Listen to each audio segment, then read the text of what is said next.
Hello proofers, welcome back to the proof room. Today is a very special day. We're going to be running our first all grain recipe through our still.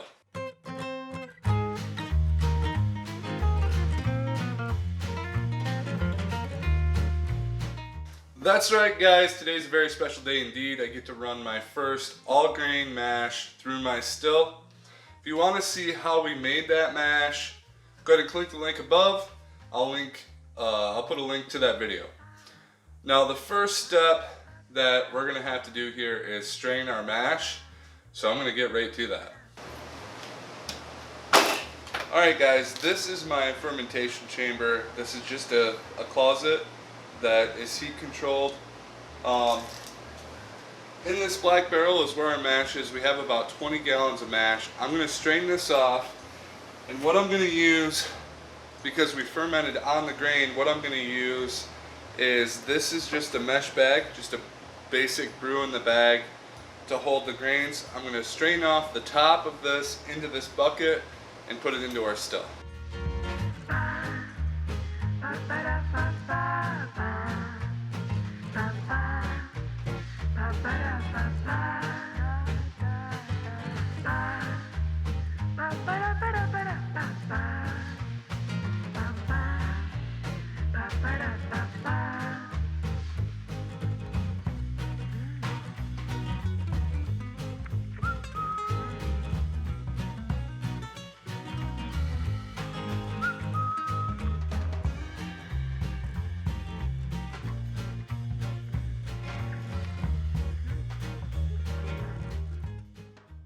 Alright guys, I'm sure you know how this works by now.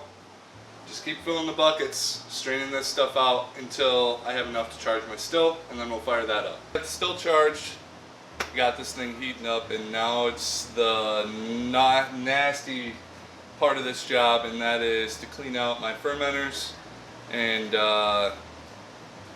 take care of my grains. So while we're letting this heat up, waiting to turn on the water, we're at about 65 degrees, so we're getting up there. I got both the elements on, pumping in the heat, so we'll see where we're at. Alright guys, we're just starting to get our first couple drips off the still here. So we're going to run about 1 or 2 ounces. Well, let's do 4 just to be safe. I mean, we'd still be in the heads then. And take that off as our 4 shots.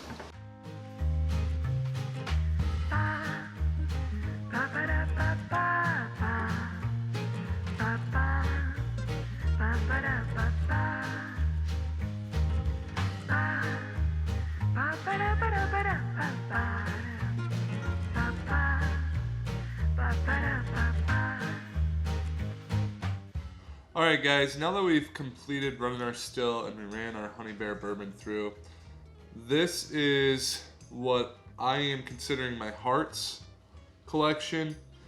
I ended up getting about 2 quarts total out of my mash, and that's pretty good for roughly a 3% alcohol mash. Now, there were some problems that I did run into. The first one being, I didn't convert my starch as efficiently as I could have. I think I cooked the corn long enough, but I didn't wait long enough for that corn to cool off to around 150 degrees. I think I ended up pitching in my malted grains and my specialty grains right around 160. And I believe if I would have let it go a little lower, maybe down to 150 or even 148, I would have had better starch conversion into sugar. But it's a learning process, guys. So out of a 10-gallon mash, I ended up with 2 quarts. This is the best of the best at what I consider my hearts collection. I did plop that on some French oak, and this has been about 2 days on the oak, so I'm going to give it a couple more days here.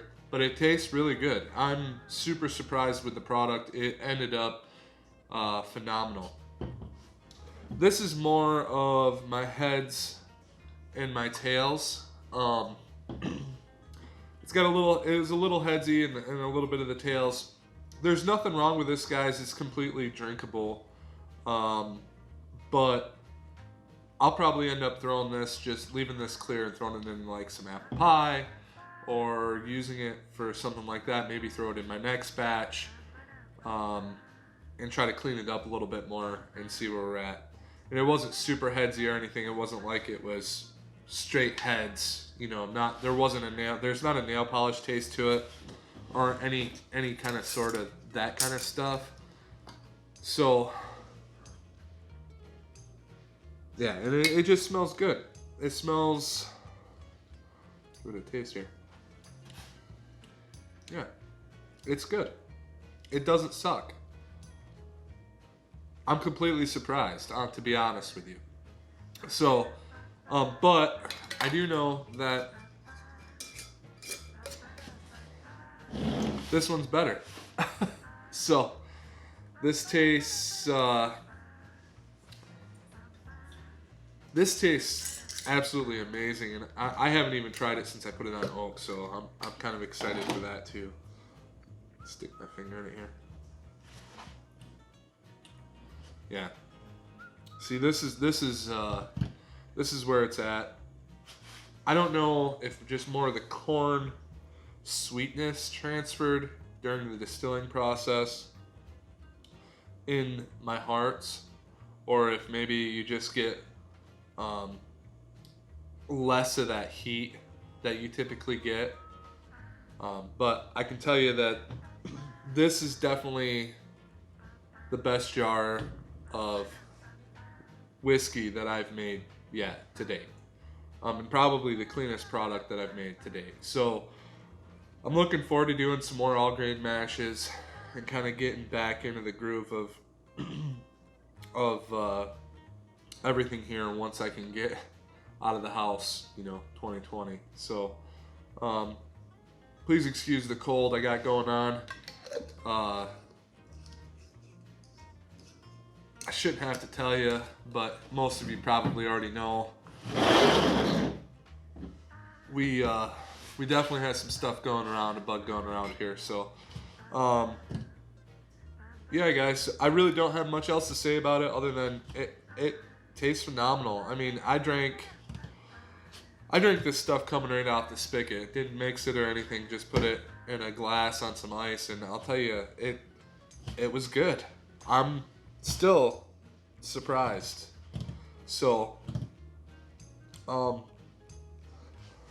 guys, if you liked what you saw, you want to make some of this yourself, hit that like button for me. If you have any questions, drop a comment. I'll do the best I can to answer them for you. Make sure you subscribe to the channel if you want to see some more. I got a lot of content coming, guys. I'm going to do a couple different mashes, doing all I think I'm going to get more into the all grain mashes. So make sure you hit that subscribe button. Make sure you like the video. Do all that YouTube stuff for me. It really helps us out. So have a great day.